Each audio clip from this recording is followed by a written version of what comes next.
ತಾಯಿ ಆಸ್ಥಾನಕ್ಕೆ ಬಂದು ತಾಯಿಗೆ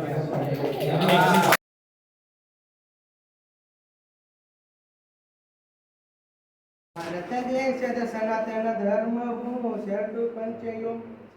ಭಾರತ ದೇಶದ ಸನಾತನ ಧರ್ಮವು ಶರಡು ಪಂಚೆಯು ನಮ್ಮ ಶರಡು ಪಂಚೆಯು ಮೈ ಮೇಲೆ ಹಾಕೊಂಡು ತಿರುಗುತ್ತಿದ್ದರೆ ಪೂರ್ತಿ ಹಿತವು ಮೈ ಮೇಲೆ ಹಾಕೊಂಡು ತಿರುಗುತ್ತಿದ್ದರೆ ಪೂರ್ತಿ ಹಿತವು ದೇಹಕ್ಕೆ ಪೂರ್ತಿ ಹಿತವು